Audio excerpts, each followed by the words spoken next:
Hello, welcome back to Give Me Credit. I'm J.S. Waldo, and we are joined today by my partner in crime, Mr. John Mackey. Hello, John. How are you? Good. How are you? This is a good day.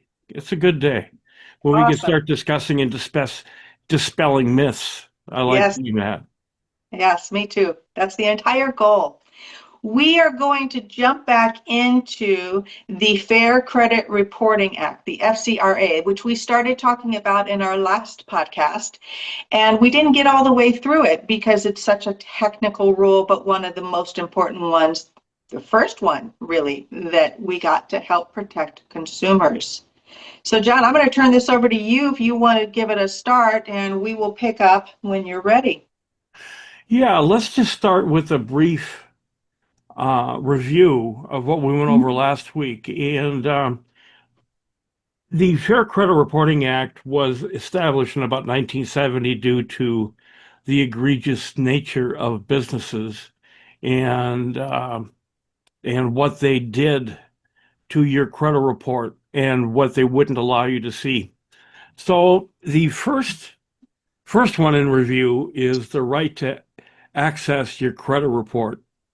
Again, we're not going to go into depth on these, but the right to access your credit report. So they established the annualcreditreport.com website, and you've got the right to pull one.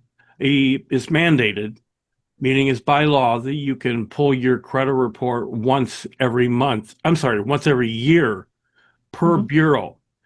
Um, I find out kind of ridiculous that, something can come on at the 11th month and you're not going to know about it. And then all of a sudden, you wait 7, 8, 9 months to find out.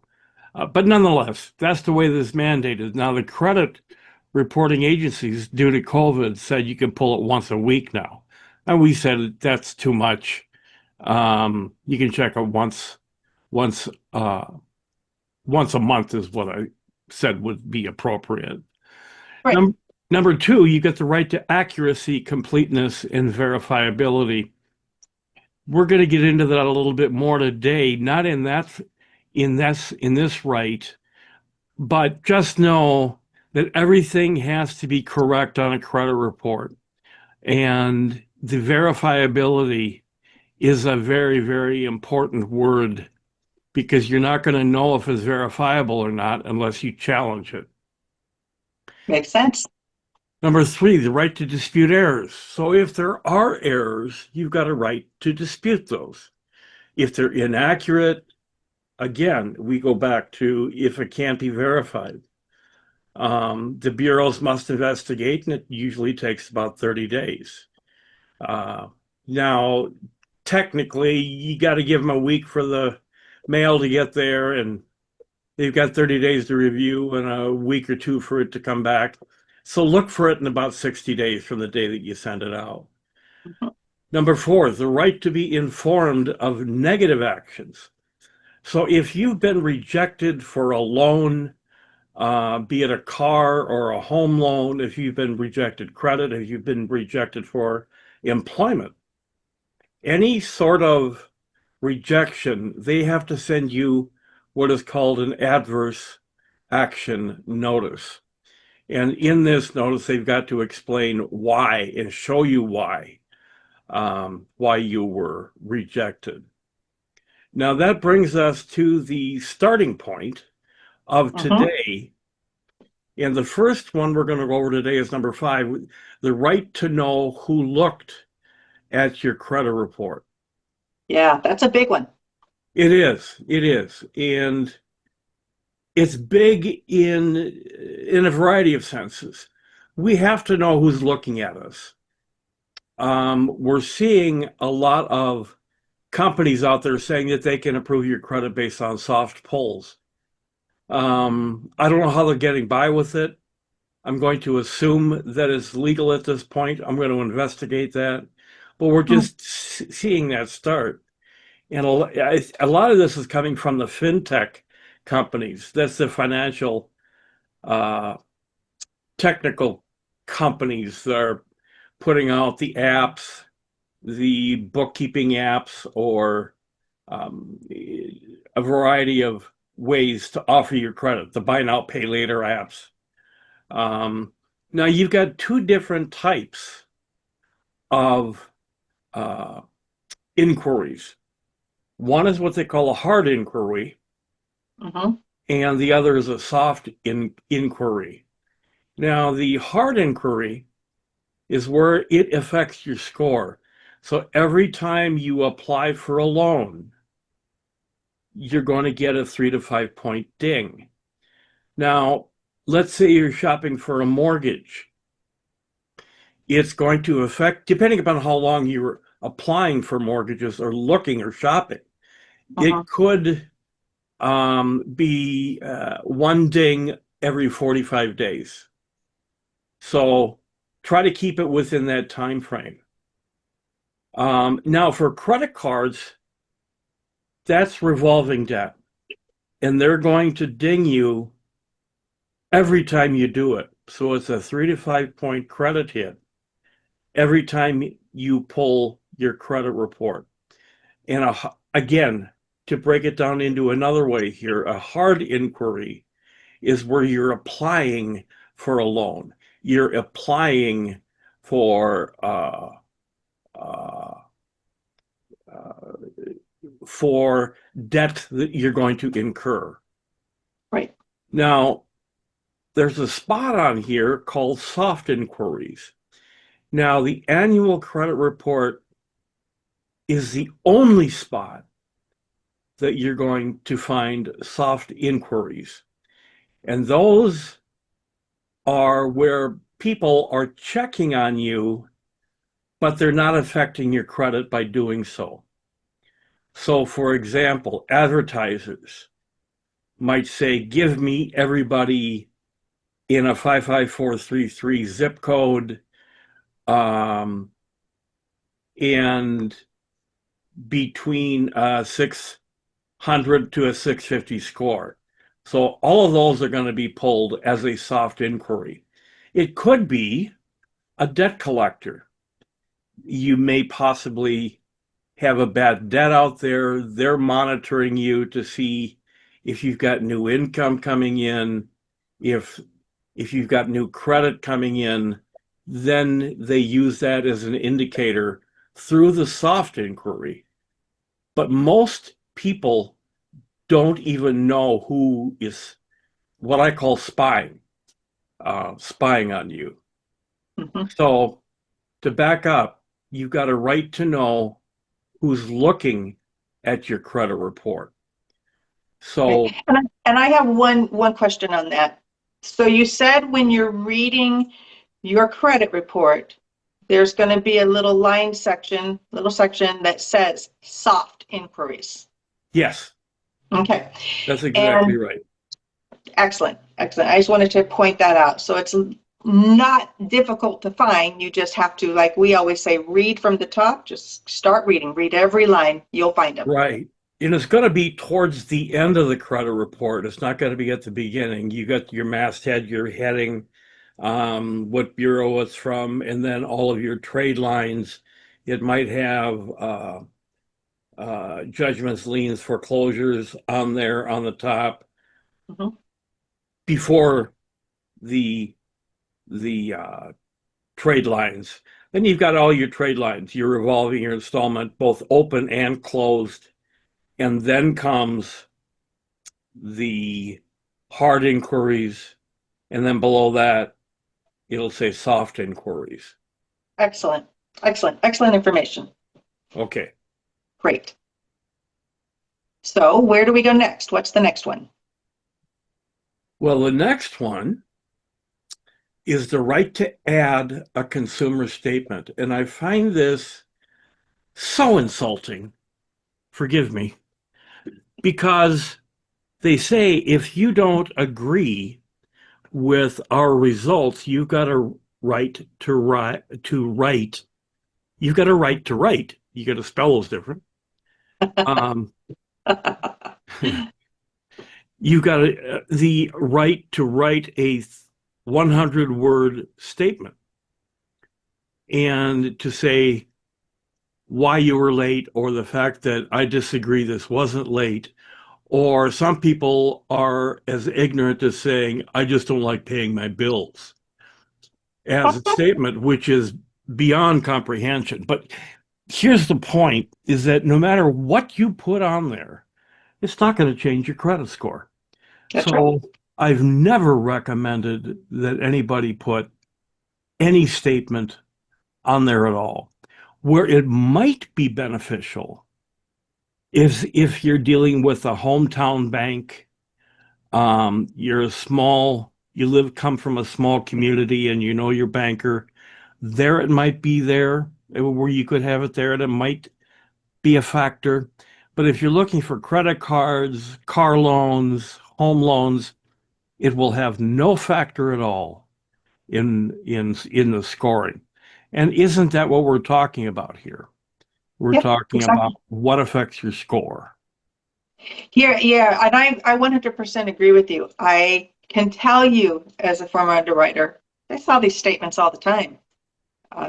There's didn't change a thing. I mean, What what's have you reported is seen? reported. I would see comments of, yeah, this didn't happen or this is not factual. The only ones that ever made any impact were the ones that said that I'm a victim of fraud Right. and please contact me before you issue any credit. Those are the only statements that meant anything.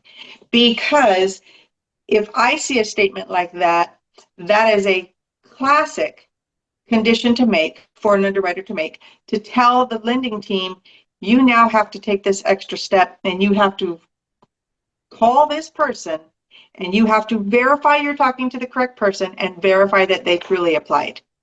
So in that case, they would call the person and they would use whatever contact information they had. Sometimes it's right on the credit report. Call me at this number, whatever. And then they would ask questions to identify that this person is the accurate person. So maybe the last four of your social security number, or tell me one of your trade lines, things like that to identify. And then they would verify, is this you? Did you apply for this mortgage at this company? And I never saw it come back where, they hadn't. But just by making that statement, it gave us a call to action, and we would therefore do it.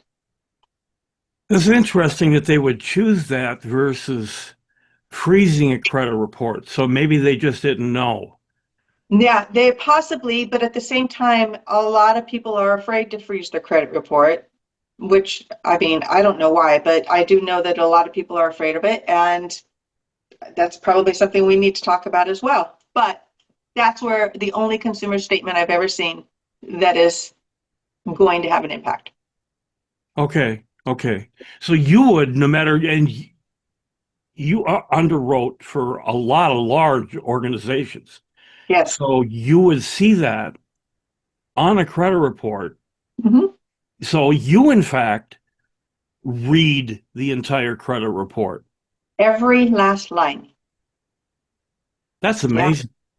Yeah. A Maybe lot of details. I should I'm be sorry. interviewing you here. No, no, no, no, no. You're covering the Fair Credit Report Act perfect. Again, I've shared with you in the finance industry, banking. If you're on the banking side of things, mortgage side of things,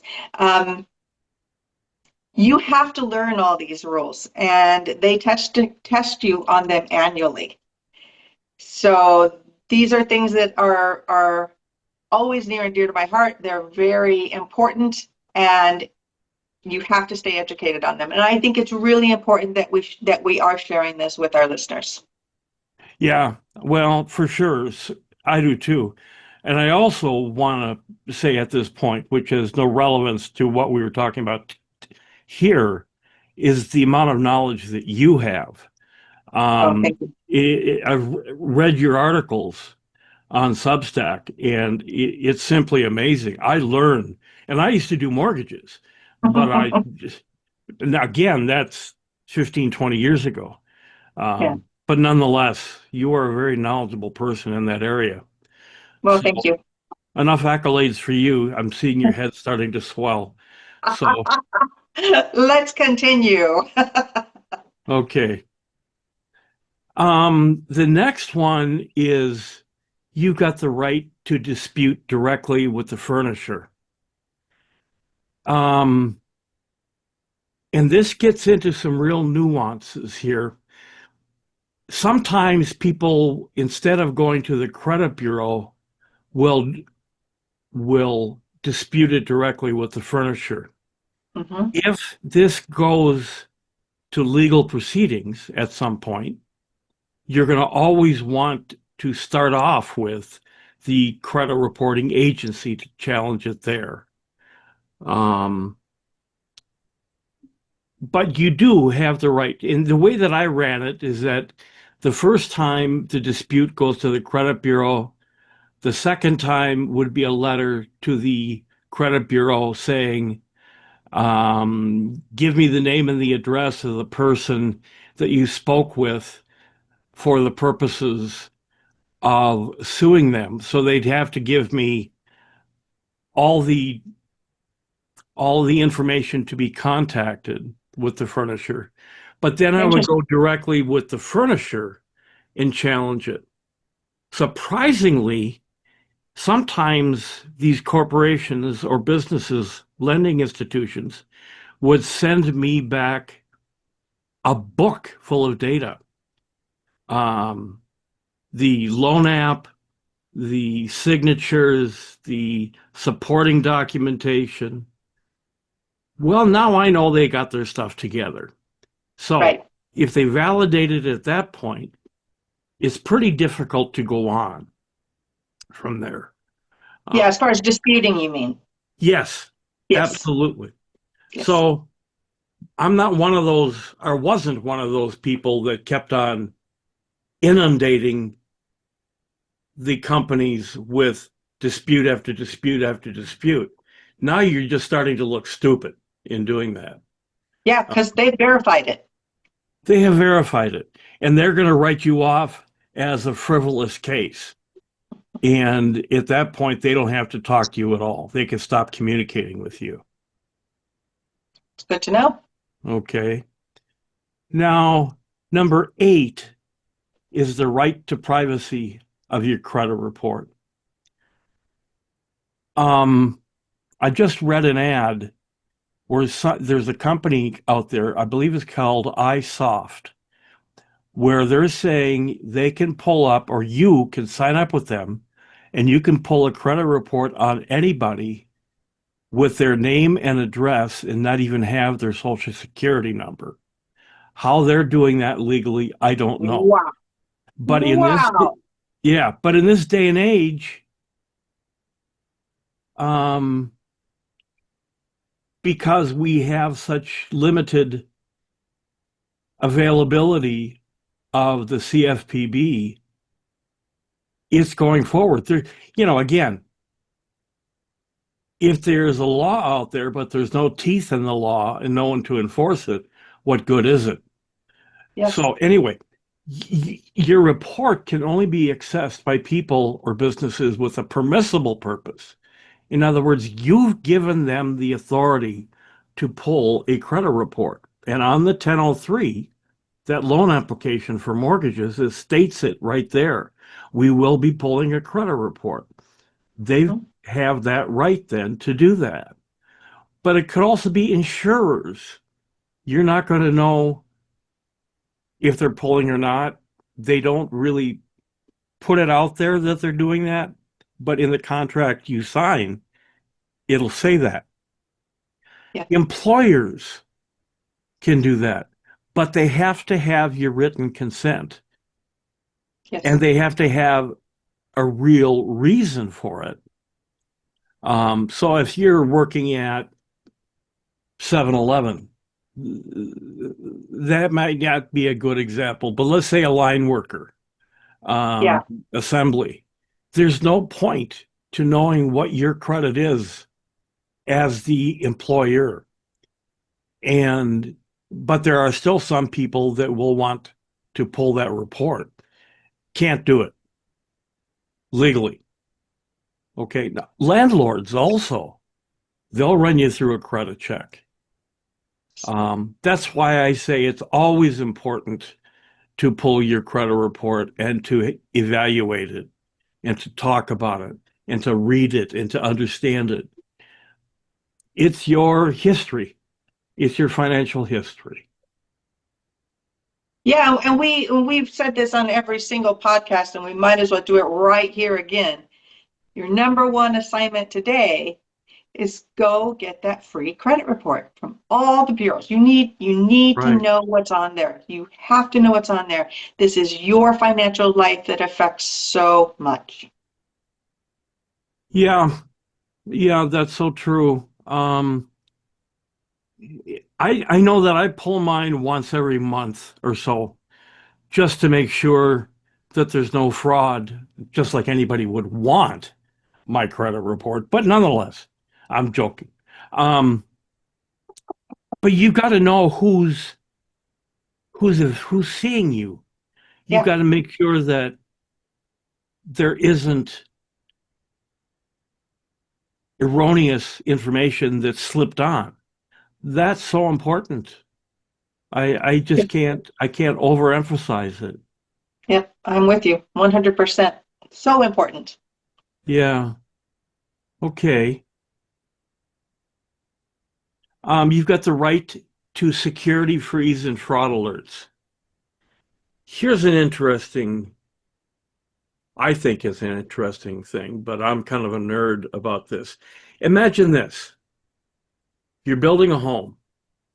We've had this conversation before, but you're building a home and you're given the keys to the home so you can come in, and after you close, of course, you come in, you bring your stuff in, and you go to lock the door that night, and there's no lock. You got to go down to City Hall to get the lock for it. Why? That doesn't make sense, first of all. It doesn't make sense that they would have that happen. But why are credit reports open in the beginning? Why don't we, as one of our things that we can change about credit reporting, is that this comes locked to us, and that every time you want a loan, you have to unlock it. To me, that seems much more palatable. You know, It's much safer for the consumer that way. I mean, that makes well, perfect it would sense, eliminate all the fraud. right? You could have a fraud alert or a credit freeze, even if you've had no fraud committed. Lock it to Yeah, prevent the fraud. Because the fraud is committed, what do? They give you a free copy of the credit report. Well, that's like locking the door after the thief has broken in. that's correct. Makes Yeah. no just makes no sense to me. Well, I don't Um, know that everybody knows they have that right. I mean, that's why we're discussing it. I think some people are afraid of it. They used to be some bad press, around it. I remember those days, but I don't think everybody understands that they have the power to do that. yeah, So right now, we're telling them this is that's it. something you can do that's so easy. Lock the door. It's not like you're Right. locking it forever. You can reopen it anytime you choose to. And just understand that after this podcast is uploaded onto Substack, I'm going to give the listeners um, these rights, and we're going to put them on a document to show you what these rights are. That's not the last one. The last one's coming up here right now, and that is Uh-huh. number 10, the right to seek damages. If they won't change it and you've got proof that the information that they have is incorrect and they won't change it, you've got the right to sue them. Has this happened? Yes, I did it. I just got through doing it. We won't get into the details because I signed a document saying that I wouldn't discuss it, specifics, but I did it myself where I had a debt collector coming after me from a loan 10, 15 years ago. And I asked them specifically a question and they lied to me. Well, what did I do? I sued. You can sue them in small claims court. And it's a relatively easy process to do. If you need help with it, um, let me know and I can show you how to do it. Is that covered in your book, John?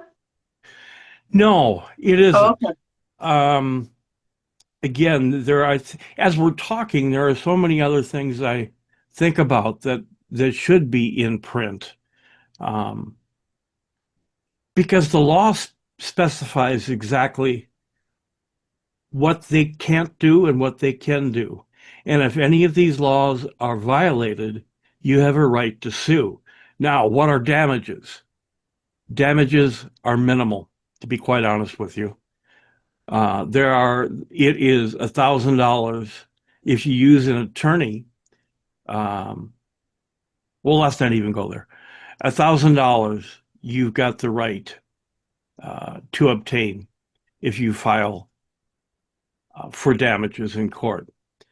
If you get cases out of willful noncompliance, then you're entitled to punitive damages, meaning punishment. So you can have actual damages and then punitive damages. Got But it. again, to be crystal clear, I'm not an attorney, but I've worked in this space a long time. So I'm not giving legal advice. But what I am saying is to check this out. It's an option for you. Well, and it's right in the Fair Credit Reporting Act, and we have to cover it. It's one of your rights. Right, right. But I don't want people to stop and not do it because they think it's too difficult to do or Right. I don't like talking in front of people. I get scared when I'm before a judge. Um, I've been before a judge no other time other than cases like this, civil matters, meaning I've never been arrested or uh, Right. had any issues. Uh, but anyway, So yeah, when this is all said and done, you're going to post a tool for our audience to have these rules right in front of them. They're right in front of them. The right. Fair Credit Reporting Act. It's such an important thing. It's easy to really kind of get lost in it. Like we originally looked at, John, I'm sure you remember this one. We originally looked at this. We talked about the book, the Fair Credit Reporting Act book. It's 117-page document. Yeah. yes, legalese, Right. 117 pages. Who in their right mind, as an average consumer, wants to sit and read that? First off, it's very, very confusing. And Right. I like that we have had the time to break it down one by one, each main point, and just put it into layman's terms and explain it. Knowledge is power. Knowledge is everything. Yes. I keep And on my statements are always knowledge is everything because it allows you to stand up, stand tall. And exactly.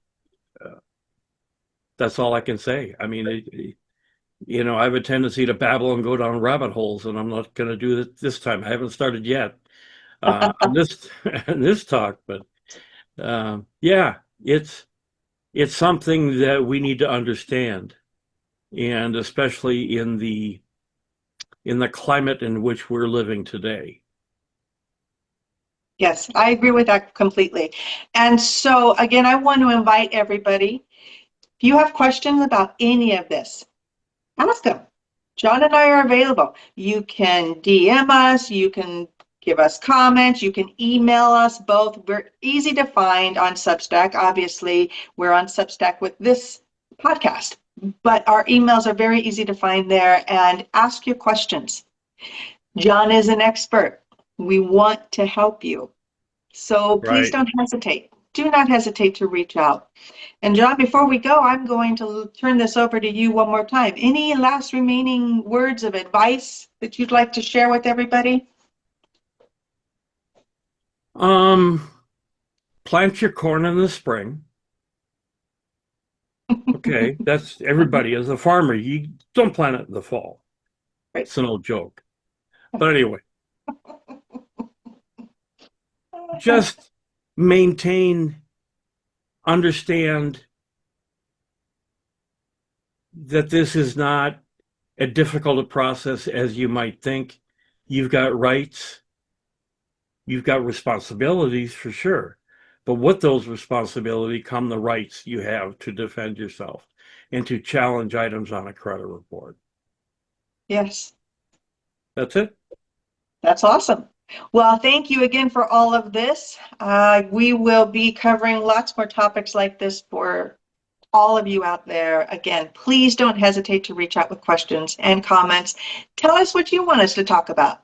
Give us some feedback. We want to make sure we're giving you the information that you would like to learn about as well. So with One more that, thing. oh, One one more more thing. thing. Yay. If for those that have sent in information to us or requests for information, thank you for doing that because that makes our job a whole lot easier. We can delve more into specifics that probably apply to a lot of other people. I agree. I really, if you have the questions or you have the interest in something, most likely others do too. Yep, precisely. Okay, Excellent. Okay, well, we will see you next week then. you will. You'll see me. I'll see Okay, you. awesome. Okay, Have a great day. you too. Bye now. Bye.